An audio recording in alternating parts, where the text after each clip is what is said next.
What's going on, guys? Naz here on the Spooling Up channel. Today what I'm going to be doing is I'm going to be fitting the bigger brakes that I've got for the Mark IV Golf GTI. So I don't know if you watched the previous video where I refurbished them, but basically I've got a setup from Mark 1 Audi TT for the front. So that includes 312mm vented discs, the standard ones you get on the Golf for 288mm vented, and obviously the TT carriers as well to accommodate the bigger disc. And I've got the calipers as well. Although it says that you don't really need to swap the calipers, you can use the standard calipers with those bigger discs. I've got the TT calipers because it was easy for me to refurb them while they're already off the car. And on the rear, we've got a setup from Mark IV Golf R32, so that's R32 calipers and carriers, and got the 256mm vented discs as opposed to the 232mm solid discs that come on this car as standard.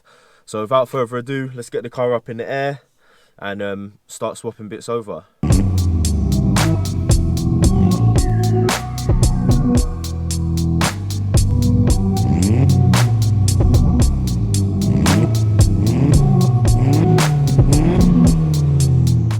Right guys, so the car's up on stands at the minute.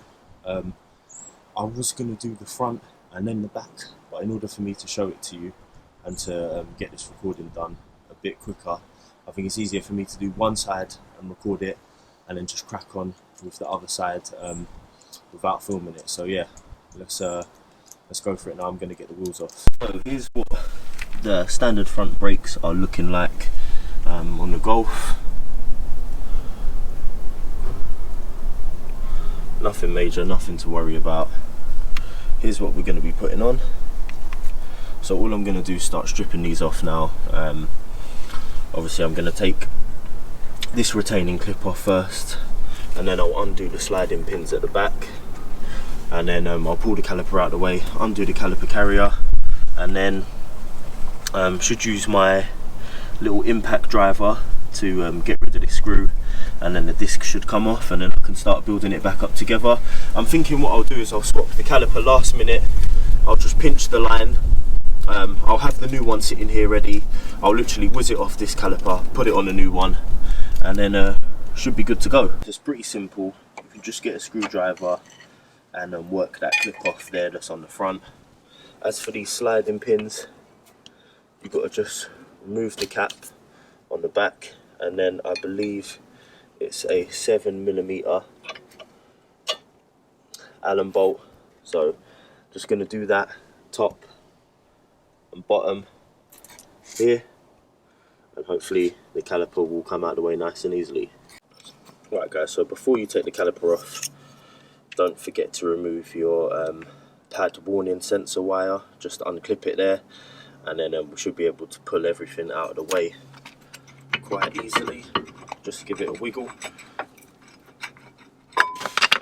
and now the caliper's off. I'm just going to tuck that out of the way for now. Now the two bolts at the back for the caliper carrier, one just up here and one that I've got my ratchet on, they're actually 18mm.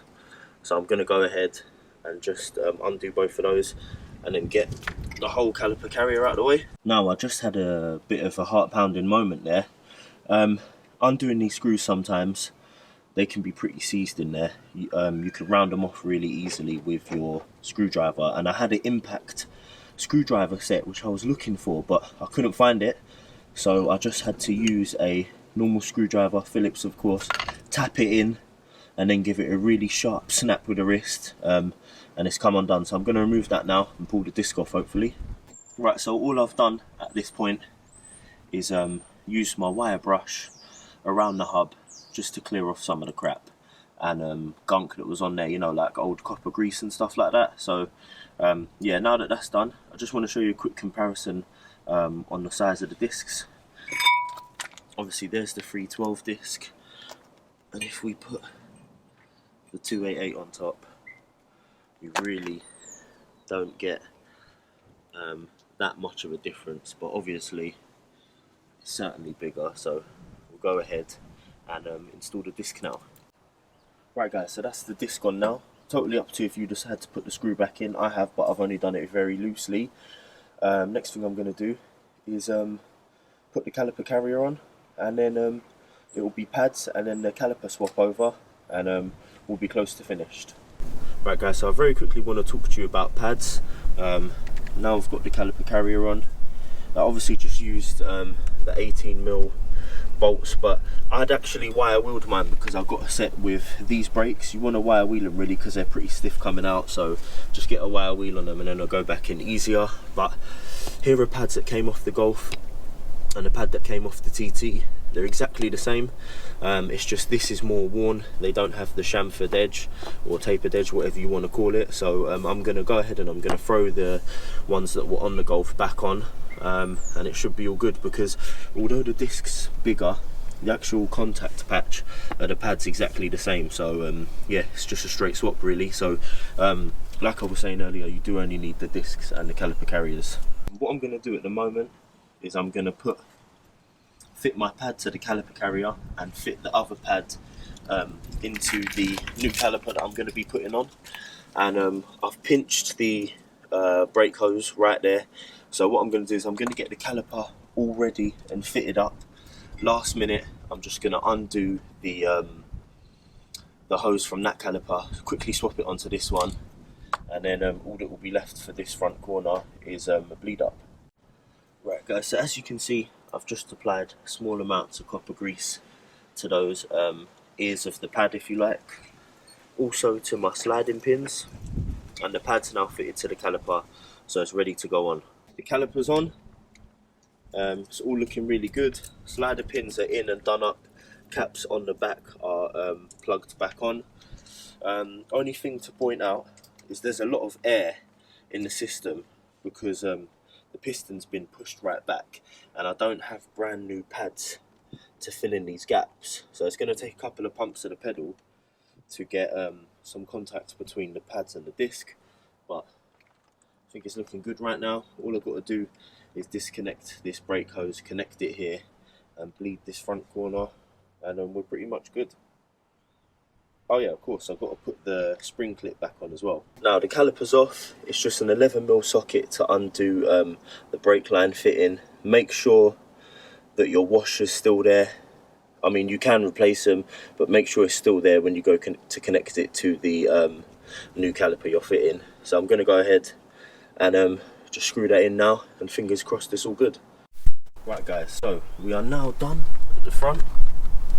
I've got my brake pad warning sensor plugged back in as well, and I think things looking pretty decent here at the front now with the bigger brakes. It's just time to move on to the back. I'll bleed it all up in a bit. I'll be doing the same thing for the rears, only they're just a little bit more complicated, purely because of this splash guard here. So as you can see, the splash guard actually curls completely over the disc, which means it will come into contact with the larger disc and probably prevent it from going on at all.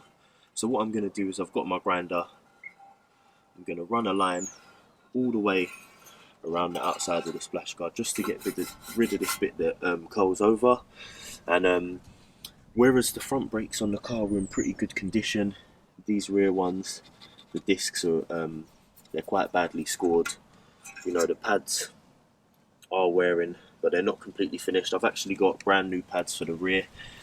So yeah, let's go ahead and start stripping all of this. Now with these rear brakes, if you didn't know already, the handbrake is actually on the caliper. So right now my handbrake's down and my wheels are chocked, so that obviously the car doesn't go anywhere. But what I'm going to do is disconnect the handbrake cable. As you can see, I've got some grips here. All I'm going to do is move the handbrake lever down, and I should be able to unhook the cable. Right, there's also this clip here which goes around that bracket and it holds the cable in place, so you need to pop that off as well. Once you've done all of that, the cable should come free through that hole. Right, so at this point you're going to need a 13mm socket and a ratchet, and you're going to need to start undoing that bolt at the back. Inside here is going to turn as well. You can use a 15mm spanner at the same time just to hold that in place while you undo the bolt with a ratchet. And once you get it far enough, you'll be able to take it out of your fingers, and you've got to do the same on the bottom as well. At this point you can pull the caliper off. You may just need a screwdriver to sort of wedge in the top and lever it off and lever it at the bottom, but the pads should simply just pull out. Okay, so for the rear caliper carrier bolts, they're 8mm Allen bolts, so you just want to get both of those undone, and then the caliper carrier should come off with ease. Same thing here, get rid of the spring that holds the disc on, and then hopefully the disc will come off. Right, so there's the little baby disc. It did require a bit of tapping to make it come off. I suppose it was a little bit more seized onto the hub than the fronts. So I'm going to go and grab the larger disc now, the 256mm disc. But first things first, I'm going to cut around here with a grinder just so that the disc will actually fit. As you can see, these discs don't fit. Something tells me they're actually a standard pair of front GTI discs. So what I've done is I've just ordered myself some rear Brembo 256mm discs, and I'm going to go and pick those up and fit them now. This is just a warning to you, the kind of scamming people there are on Facebook. I mean, I picked them up, I haven't measured them, I haven't really looked at them too much. Obviously I did all this work to them, but yeah, I think these might be 288mm, you know. I'll have to have a check, but no problem. I'll keep it moving forward and I'll buy myself the right ones. Pay quick attention to the splash guard. It's trimmed pretty nicely. Grinder went through it really easily. Looks pretty good. Let's see if we can get my new discs on. Right, so standard stuff. They've been cleaned up with some brake cleaner. I've got my screw located back in there, holding the disc on. These are actually Brembo coated discs, and also you can see the clearance from the splash guard there from where we've cut it now, so everything's looking good.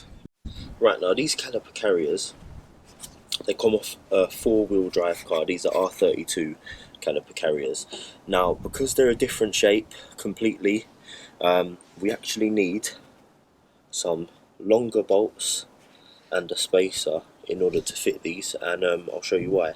Right, so these are 4-wheel drive caliper carriers off a Golf R32, and I'll show you exactly why you need 6mm spacers and longer bolts. Can you see the gap there between the caliper carrier and the bracket that it's supposed to be secured to? That's where we need the 6mm spacers, and then obviously the longer bolts to accommodate for the space in between that we're going to fill with the spacer. You can see how I fitted everything with the spacers, the new bolts and everything there. Time to get the pads and swap the caliper over. Right guys, so I've got my new Brembo pads ready to go in as well, and this kit comes with new bolts and shims, but these are for the small solid discs. So I've got some bigger ones, wider ones for these vented discs. Let's go ahead and get these shims on, get the pads in, get the caliper on, and then I can quickly go on to the other side, do the other side by myself. Right guys, so these shims are like an anti-rattle fitting for the caliper carrier and the pads, just to stop the pads rattling, but they're actually they don't fit that well, so I might just leave them off and just go ahead and put the pads in. Right, so now that these pads are in, it's time for me to get the caliper on. Using these new bolts as well up in here, I'm going to get the caliper on. Thankfully these are already wound back fully, which means I don't have to do any messing around with them, just to wind the piston back, because there are new pads in there. It needs to be wound back fully, so it's all good, it's all ready to go. Now I'm just going to get the caliper on and then swap the hoses over. Right guys, so like I was showing you before, literally just pinch the hose, undone it, make sure your washer's on, and now it's going to go in. Now because there's so much play in the caliper at this point, because it's been wound fully back, it's the perfect time. I've just put the handbrake cable back in, Don't forget your clip on the bracket. But yeah, it's so much easier when there's a lot of play in the caliper. So now the rears are done as well. Right guys, so I actually bled the rear brake surprisingly easily. Just going to crack on with bleeding these front ones now. This pump thing's no good, man. I'm much more fond of like a couple of pumps of the pedal, trying to get some fluid out. So going to go for that and see how we do. Right guys, just have a look at the front brakes. Really nice and snug, fitting in there, and they look a lot better now because they're bigger as well. The car doesn't look like it's got really weak brakes anymore. So there you have it now. That is how I did the brake upgrade on my Mark IV Golf GTI. I hope it's helped you guys out there that were trying to use it as a tutorial. Unfortunately, the only thing I couldn't show you was how I ended up bleeding the brakes in the end. Obviously, I tried to do it myself at first using the vacuum bleeder.